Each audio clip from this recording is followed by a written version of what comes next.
എൻ്റെ പ്രിയ സുഹൃത്തുക്കളെ, ഈ വീഡിയോ ഒരല്പം ലെങ്ത് ഉണ്ടാവും, പതുക്കെ ആവും ചിലപ്പോൾ പറയുന്നുണ്ടായിരിക്കുക, ക്ഷമിക്കുക. ചോദ്യം നമ്പർ 1, ഒരൊറ്റ ചോദ്യം ചോദിക്കുകയുള്ളൂ. ഒരു LDF-കാരൻ്റെ ഇപ്പോഴത്തെ പ്രശ്നം എന്താണ്? എന്തിനാണ് LDF ഇപ്പോൾ പഴയതായിരുന്നു നന്നായിരുന്നു, പിണറായി വിജയനാണ് നന്ന് എന്നുള്ള വർത്തമാനം പറയുന്നത്? എപ്പോഴെങ്കിലും ഒരു ഭരണം നഷ്ടപ്പെട്ടതിന് ശേഷം കോൺഗ്രസ്സുകാർ ഉമ്മൻചാണ്ടിയുടെ ഭരണമായിരുന്നു നന്നിരുന്നു എന്ന് പറഞ്ഞിരുന്നോ? ഇല്ല. അവര് ഈ ഇലക്ഷനോടനുബന്ധിച്ച് ഉമ്മൻചാണ്ടി നല്ലവനായിരുന്നു എന്നല്ലാതെ ഉമ്മൻചാണ്ടിയുടെ ഭരണം അതിഗംഭീരമായിരുന്നുള്ള വർത്തമാനം ഈ പറയുന്ന കോൺഗ്രസ്സുകാർ പറഞ്ഞിട്ടില്ല. പിന്നെ എന്തിനാണ് LDF-കാർ പിണറായി വിജയനായിരുന്നു ശരി, പിണറായി വിജയനാണ് ശരി എന്നുള്ള വർത്തമാനം പറയുന്നത്? ഒരുപക്ഷെ ആ ഒരു സംശയം കഴിഞ്ഞ 2 ദിവസമായിട്ട് എൻ്റെ മനസ്സിലുണ്ട്. ഇന്ന് അതിന് ചെറിയൊരു പൊരി എനിക്ക് കിട്ടി. ആ ഒരു പൊരി കിട്ടിയത് ന്യൂസ് മലയാളത്തിൽ നിന്നാണ്. അതൊന്ന് കേട്ടു നോക്കാം. നടക്കും, അത് നമുക്കിപ്പോ അറിയാലോ ശാവലി. അതായത് ഇപ്പോ സർക്കാർ വീണു, 10 തവണ ഭരിച്ച പിണറായി വിജയൻ മാറി. പക്ഷേ കേരളത്തിൽ ഒരുപാട് വലിയ വികസന പ്രവർത്തനങ്ങൾ പിണറായി വിജയൻ കൊണ്ടുവന്നിട്ടുണ്ട് എന്ന കാര്യത്തിൽ യാതൊരു സംശയമില്ലാത്ത കാര്യമാണ്. ഇപ്പൊ കേരളത്തിലെ ഏറ്റവും പ്രധാനപ്പെട്ട ഒരു പാതയായിട്ട് ഈ വയനാട്ടിലെ തുരങ്കപാത മാറും എന്ന കാര്യത്തിൽ ഒരു സംശയവുമില്ല. അതിന്റെ ഉദ്ഘാടനം ഒരുപക്ഷെ VD സതീശനോ അല്ലെങ്കിൽ വരാനിരിക്കുന്ന സർക്കാരുകളോ ആയിരിക്കും നടത്തുക. എന്ന് വെച്ചാൽ ആ കാലത്തിന്റെ മുഖ്യമന്ത്രിമാരായിരിക്കും അത് നടത്തുക. പക്ഷെ അത് പിണറായി വിജയന്റെ ഒരു നിശ്ചയദാർഢ്യത്തിന്മേൽ ഉണ്ടായതാണെന്ന കാര്യത്തിൽ യാതൊരു സംശയമില്ല. അപ്പൊ അതുകൊണ്ടാണ് ഞാൻ നേരത്തെ തുടക്കത്തിൽ പറഞ്ഞത്, ഇത് പ്രതിപക്ഷത്തിരുന്ന എൻ്റെ സുഹൃത്തുക്കളെ, അപ്പോൾ ഇദ്ദേഹം പറഞ്ഞു വയ്ക്കുന്ന ഏറ്റവും പ്രധാനപ്പെട്ട കാര്യം സിമ്പിളായിട്ട് LDF-കാരെ പ്രശ്നം എന്ത് എന്നുള്ളതാണ്. ഞാൻ അതിന് പറഞ്ഞു വയ്ക്കുന്നത് LDF-ന്റെ ഒരു ഒറ്റ പ്രശ്നമേ ഉള്ളൂ.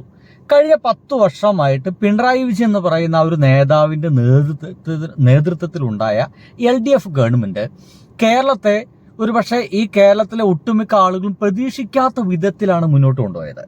നമ്മൾ ആരും പ്രതീക്ഷിച്ചിട്ടില്ല ഇത്ര അധികം മാറ്റങ്ങൾ. നമ്മുടെ പരിസര പ്രദേശത്തുള്ള സ്കൂളുകൾ ഇത്രയ്ക്ക് വലിയ ഹൈടെക്കുകളാവുമെന്ന് നമ്മൾ ആരും പ്രതീക്ഷിച്ചിട്ടില്ല. നമ്മുടെ നാട്ടിൽ ഒരു 4 വരി 6 വരി പാത, ഒരു വലിയ ഹൈവേ ഇങ്ങനെ ഗംഭീരമായിട്ട് വരുമെന്ന് നമ്മൾ ആരും പ്രതീക്ഷിച്ചിട്ടില്ല. കാരണം ഉമ്മൻചാണ്ടിക്ക് ആ കാലഘട്ടത്തിൽ പറഞ്ഞു വെച്ചത് അത് വലിയ പ്രശ്നമാണ്, നാട്ടുകാരെ ഭൂമി എടുക്കൽ വലിയ പ്രശ്നമാണ് എന്നൊക്കെയായിരുന്നു. പക്ഷെ പിണറായി വിജയൻ പറഞ്ഞത് അത് വളരെ എളുപ്പമാണ്, അവർക്ക് കൃത്യമായിട്ട് കോമ്പൻസേഷൻ കൊടുത്താൽ മതി എന്നാണ്. അങ്ങനെ 560ഓളം കോടി രൂപ കോമ്പൻസേഷന് വേണ്ടി മാത്രം ചെലവഴിച്ച ഏക സംസ്ഥാനമായിട്ട് നമ്മുടെ കേരളം നിൽക്കുന്നു. ഇങ്ങനെ ഓരോരോ പദ്ധതി എടുക്കുകയാണെങ്കിലും ഒപ്പം തന്നെ കേരളം എന്ന് പറയുന്ന നമ്മൾ മലയാളികൾ ക്രൈസിസ് എന്ന് പറയുന്ന ഒരു വലിയ പ്രശ്നങ്ങൾ ക്രൈസിസിൽ എപ്പോഴൊക്കെ എത്തിപ്പെട്ടത്, ആ സമയത്തൊക്കെ നമ്മുടെ ഭാഗ്യം കൊണ്ട്, മലയാളിയുടെ ഭാഗ്യം കൊണ്ട് പിണറായി വിജയനായിരുന്നു മുഖ്യമന്ത്രി. അദ്ദേഹത്തിന്റെ നേതൃത്വം എന്ന് വെച്ച് കഴിഞ്ഞാൽ അപാരമായിട്ടുള്ള ക്രൈസിസ് മാനേജ്മെന്റ് ആണ്. അത് മുരളി തുമ്മാരുക്കുടി എന്ന് പറയുന്ന മനുഷ്യനടക്കം അത് ശരിവെച്ചതാണ്. 10ൽ 10 ഞാൻ പിണറായി വിജയൻ എന്ന് പറയുന്ന നേതാവിന് കൊടുക്കുക എന്ന് പലപ്പോഴും മുരളി തുമ്മാരുക്കുടി പറഞ്ഞിട്ടുണ്ട്. എന്തായാലും ഇദ്ദേഹം അടക്കമുള്ള ആളുകൾ ഇങ്ങനെ പറഞ്ഞ ആ ഒരു നേതാവ് തോറ്റുപോയപ്പോൾ മലയാളികളായിട്ടുള്ള അല്ലെങ്കിൽ മലയാളികളൊക്കെ വിട്ടേക്കും, LDF-കാർക്ക് മുഴുവനും ഭയങ്കര വേവലാതി ഉണ്ടായി. കേരളം ഇനി പുറകോട്ടടിക്കുമോ? ഒരു സംശയവും വേണ്ട. ഈ പറയുന്ന നമ്മുടെ ഇപ്പോഴത്തെ മുഖ്യമന്ത്രി VD സതീശൻ നായരാണ്, മറന്നല്ലോ, ജാതിയെ പറ്റി നല്ല ബോധമില്ലെങ്കിൽ വലിയ പ്രശ്നം. സതീശൻ മേനോൻ, എന്തത് മറന്നു പോണേ, ജാതി ഒന്നും മറക്കല്ലേ. VD സതീശൻ മേനോന് ഒരു കാരണവശാലും പിണറായി വിജയൻ തുടങ്ങി വെച്ച പദ്ധതിയുടെ മുകളിലൂടെ അല്ലാതെ നടക്കാൻ സാധിക്കില്ല. ഇവന് മൂപ്പർക്ക് കോഴിക്കോട്ടേക്ക് ഒന്ന് പോണെങ്കിൽ പോലും അദ്ദേഹത്തിന് നിശ്ചയദാർഢ്യം കൊണ്ടുണ്ടായ ആ പാലത്തിന്റെയും മറ്റു മുകളിലൂടെ അല്ലാതെ ആ മനുഷ്യന് സഞ്ചരിക്കാൻ സാധ്യമല്ലേ. അതൊന്ന് മനസ്സിലാക്കൂ. അപ്പൊ സിമ്പിൾ ഇത്രേ മനസ്സിലാക്കേണ്ടുള്ളൂ. പിണറായി വിജയൻ തുടങ്ങി വെച്ച പദ്ധതികൾ നിർത്താനുള്ള ഒരു ധൈര്യം, അതങ്ങോട്ട് മുച്ചൂടെ കൊണ്ട് അവസാനിപ്പിക്കാനുള്ള ധൈര്യമൊന്നും ഈ പറയുന്ന ഇദ്ദേഹത്തിന് ഉണ്ടാവില്ല എന്ന കാര്യത്തിൽ ഒരു സംശയവും വേണ്ട.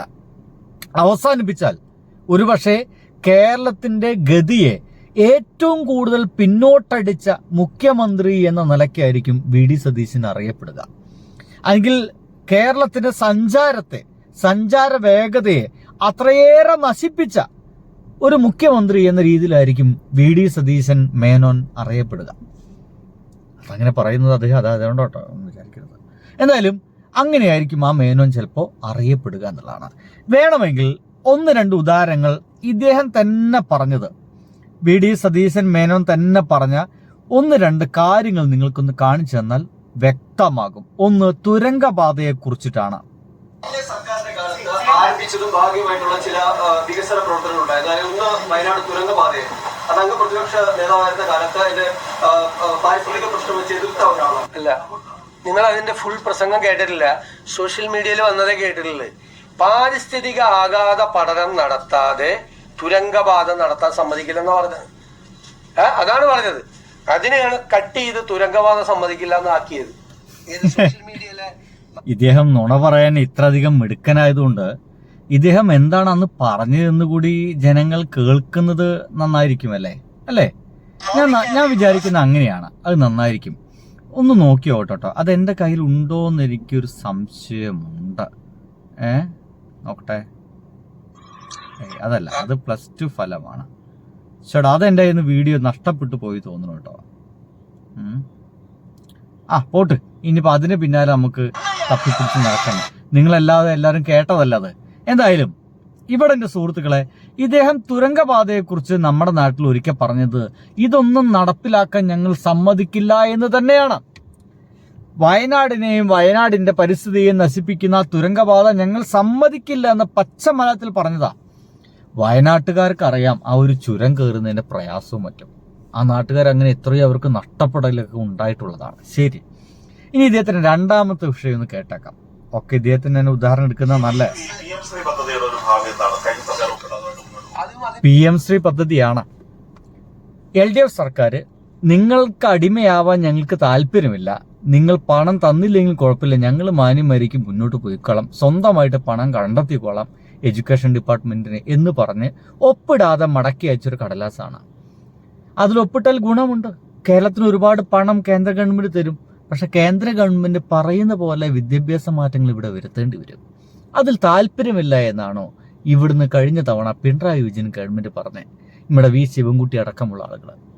എന്നാൽ അതിൽ ഒപ്പിട്ടിട്ട് പണം മാത്രം കൈക്കലാക്കാൻ പറ്റുമോ എന്നുള്ളൊരു ശ്രമം കൂടി നമ്മുടെ കേരളത്തിന് വേണ്ടിയിട്ട് പണം മാത്രം നമുക്ക് കൈക്കലാക്കാൻ പറ്റുമോ എന്നുള്ള ശ്രമം V. ശിവൻകുട്ടി നടത്താൻ ശ്രമിച്ചതാണ്. പക്ഷെ അത് നടന്നില്ല. അതിന് ഒപ്പിട്ടു എന്നാണ് ഇവിടുത്തെ UDF-കാർ പ്രചരിപ്പിച്ചത്. ഇപ്പൊ ഇവരുടെ അഭിപ്രായം എന്തെന്ന് അറിയണ്ടേ? നോക്കാം. ലീഗലായിട്ടുള്ള കാര്യങ്ങൾ ഞങ്ങളത് പരിശോധിക്കുന്നുണ്ട്. ഞാനത് പറഞ്ഞു. കഴിഞ്ഞ ദിവസം മന്ത്രിസഭാ യോഗത്തിൽ ഞങ്ങളത് ചർച്ച ചെയ്തു. അതിന് നിയമപരമായ കാര്യങ്ങൾ കൂടി ചർച്ച ചെയ്തുകൊണ്ടിരിക്കുന്നു. കണ്ടില്ലേ, ഇതൊക്കെ തന്നെയല്ല അന്നും ചെയ്തിരുന്നേ. അതിന്റെ നിയമപരമായിട്ടുള്ള സംഗതികൾ പരിശോധിച്ചുകൊണ്ടിരിക്കുകയായിരുന്നു. ഇദ്ദേഹം കുറെ പരിശോധനകൾ ഇങ്ങനെ മാറ്റിവെച്ചിട്ടുണ്ട് കേട്ടോ. നമ്മുടെ പെട്രോളുമായി ബന്ധപ്പെട്ട കാര്യം പരിശോധനയ്ക്ക് മാറ്റിവെച്ചിരിക്കുകയാണ്. ഇടയ്ക്കിടയ്ക്ക് വില കൂട്ടുമ്പോൾ എന്താ ചെയ്യാന്നാ ചോദിക്കുന്നു. ആലോചിച്ച് നോക്കി. ശരി, നോക്കാം. അല്ല, അത് ഉണ്ടാവണമല്ലോ. നമുക്ക് നിലവിലെ പദ്ധതി കേന്ദ്ര ഗവൺമെന്റും സംസ്ഥാന ഗവൺമെന്റും ഉപേക്ഷിച്ചതാണ്. ഞങ്ങളല്ല ഉപേക്ഷിച്ചത്. സിൽവർ ലൈൻ പദ്ധതി ഞങ്ങളെടുത്ത തീരുമാനം എന്താ? ഉപേക്ഷിക്കപ്പെട്ട പദ്ധതിക്ക് വേണ്ടി സ്ഥലം ഏറ്റെടുത്തുകൊണ്ട് ഇറങ്ങിയ വിജ്ഞാപനം അപ്പോഴും നിലനിൽക്കുകയാണ്. അപ്പൊ ഈ പാവപ്പെട്ട മനുഷ്യരുടെ സ്ഥലം എടുത്തിരിക്കുകയാണ്. അവരോട് ശത്രുക്കളെ പോലെ പെരുമാറേണ്ട ആവശ്യമില്ലല്ലോ. പദ്ധതി എങ്ങനെയുണ്ട്? ആ പദ്ധതിയെ കുറിച്ചാണ് ഇപ്പൊ അദ്ദേഹത്തിന്റെ രണ്ടാമത്തെ അഭിപ്രായം. മിക്കവാറും ആ പദ്ധതിയും അവസാനിപ്പിക്കാൻ കഴിയില്ല, അത് വേറെ പേരിൽ വരുത്താനുള്ള ശ്രമം അദ്ദേഹം നടത്തുന്നു. ഇനി അടുത്തത് കേൾക്കൂ. പെട്രോൾ വില വർധനയാണ് കേട്ടോ. എങ്ങനെയാണ്? ഞാൻ ഇന്നലെ ക്യാബിനറ്റ് കഴിഞ്ഞിട്ട് ഇക്കാര്യം പറഞ്ഞിരുന്നു. നിങ്ങളത് കേൾക്കാത്ത പോലെ ഒരു 4 പ്രാവശ്യം അതേ ചോദ്യം ചോദിക്കുകയാണ്. ഞാൻ I have made it very clear. എങ്ങനെയാണ് ഒരു ഗവൺമെന്റിന് തീരുമാനം എടുക്കാൻ പറ്റുന്നത്? 4 പ്രാവശ്യമാണ് കൂട്ടുന്നത്. ഓരോ പ്രാവശ്യം കൂട്ടുമ്പോഴും ഇത്ര % കുറയ്ക്കുമെന്നും പറഞ്ഞൊരു ഗവൺമെന്റിന് തീരുമാനം എടുക്കാൻ പറ്റുമോ? അതെന്താ? പിണറായി വിജയൻ ഗവൺമെന്റിനെ ഭരിക്കുന്ന സമയത്ത് ഇങ്ങനെ പെട്ടെന്ന് തീരുമാനം എടുക്കുമെന്ന് പറഞ്ഞ ആൾക്കാർക്ക് ഇപ്പോൾ ആ സ്ഥാനത്തേക്ക് വന്നപ്പോൾ എന്താണ് ബബ്ബ പഠിക്കുന്നത്? കൃത്യമായിട്ടും ഇത്ര ശതമാനം കൂടുമ്പോൾ ഇത്ര വെച്ച് കുറയണമെന്ന് തീരുമാനം പോരെ? അതിലെന്തത്തെ പ്രശ്നം? 1 രൂപ കുറയുകയാണെങ്കിൽ ഇത്ര ശതമാനം കുറയണം, 2 രൂപ കുറയുകയാണെങ്കിൽ ഇത്ര ശതമാനം കുറയണം, അല്ലേ? ഓരോ രൂപയ്ക്കും ഇത്ര വെച്ച് കുറയണമെന്ന് തീരുമാനം പോരെ? അതെന്താ എടുക്കത്ര വലിയ പ്രയാസം? അതായത് പിണറായി വിജയൻ ഭരിക്കുമ്പോൾ എന്തും ആവാം, ഞാൻ ഭരിക്കുമ്പോൾ നമുക്ക് കാശ് വേണം ഭരണം മുന്നോട്ട് കൊണ്ടുപോകാൻ, അതുകൊണ്ട് ഇത്തരം കാര്യങ്ങളൊന്നും നടപ്പിലാക്കാൻ വയ്യാന്നർത്ഥം, അല്ലേ? അല്ലാതെ വേറൊന്നും ഇതിന് അർത്ഥമില്ലല്ലോ. ശരി, കേട്ടോളൂ. ദിവസം വന്നുകൊണ്ടിരിക്കുകയാണ്. 4ാമത്തെ പ്രാവശ്യമാണ് ഇത് കൂട്ടിയത്. അല്ലല്ല, let me conclude please. Conclude ചെയ്യേ. 4 പ്രാവശ്യം കൂട്ടി. ഇത് ഇനി നാളെ കൂട്ടുമെന്ന് നിങ്ങൾക്ക് ആർക്കെങ്കിലും അറിയോ? ഇതിന് നമുക്കൊരു കോൺക്രീറ്റ് ആയിട്ടുള്ള ഒരു സംഭവം ഒരു തീരുമാനം എടുക്കുമ്പോ എത്ര രൂപ? എന്തൊരു മഹാവിഡ്ഢിത്തമാണ് ഈ പറഞ്ഞുകൊണ്ടിരിക്കുന്നതൊക്കെ. പെട്രോളിന്റെ വില തീർച്ചയായിട്ടും കൂടിക്കൊണ്ടേയിരിക്കും. വി.ഡി. സതീശൻ മേനോൻ നമ്മളോട് പറയുന്നത്, ബഹുമാനപ്പെട്ട മുഖ്യമന്ത്രി നമ്മളോട് പറയുന്നത്, ഇത് കൂടി ഒരു കൃത്യമായിട്ടുള്ള സംഖ്യയിൽ എത്തട്ടെ അല്ലേ. ഇപ്പൊ 115 ആയില്ലേ, അത് കൂടി 150 വരെ എത്തട്ടെ. പിന്നെ അങ്ങോട്ട് ഒരിക്കലും കൂടൂല എന്നൊരു ഉറപ്പ് കമ്പനികൾ തരുന്ന നിമിഷം നമുക്ക് തീരുമാനം എടുക്കാന്നാണ്. മനസ്സിലായ? പച്ച മലയാളത്തില് ഇദ്ദേഹം ഇത് തന്നെ ഓരോ തവണയും പറഞ്ഞുകൊണ്ടിരിക്കും. അടുത്ത തവണയും കൂട്ടുമ്പോൾ പറയും ഇവരിങ്ങനെ കൂട്ടിക്കൊണ്ടിരിക്കല്ലേ, അവരോട് എവിടെയെങ്കിലും നിർത്താൻ പറ. അവരിത് നിർത്താൻ പോകുന്നുണ്ടാ? ഈ കമ്പനികൾ ഇത് എപ്പോഴെങ്കിലും നിർത്താൻ പോകുന്നുണ്ടാ? അവർ നിർത്താനും പോകുന്നില്ല. എന്നാൽ ഇതിന്റെ തീരുവ ഇവിടെ കുറയ്ക്കാനും നമ്മുടെ മേനോൻ മന്ത്രി പോകുന്നില്ലെന്നർത്ഥം. വേറൊന്നും ഇതിൽ അർത്ഥമില്ല. വളരെ വൃത്തിയായിട്ട് ജനങ്ങളെ പൊട്ടം കളിപ്പിക്കുകയാണ്, പറ്റിക്കുകയാണ്, പച്ച പരമാർത്ഥത്തിൽ പറ്റിക്കുകയാണ് ഇദ്ദേഹം ചെയ്തുകൊണ്ടിരിക്കുന്നത്. ഇതൊക്കെ തിരിച്ചറിഞ്ഞിട്ടും നേരം പോലെ ചോദ്യം ചോദിക്കാൻ പ്രയാസമുള്ള പത്രപ്രവർത്തകർ അവിടെ ഉണ്ടല്ലോ എന്ന് അറിയുമ്പോൾ എൻ്റെ പൊന്നു പത്രപ്രവർത്തകരെ, നിങ്ങൾക്ക് എൻ്റെ കൂപ്പുകെ, നിങ്ങൾ നമ്മുടെ കേരളത്തെ നശിപ്പിക്കാൻ കൂട്ടു നിൽക്കും എന്നുള്ള കാര്യത്തിൽ ഒരു സംശയവും വേണ്ട.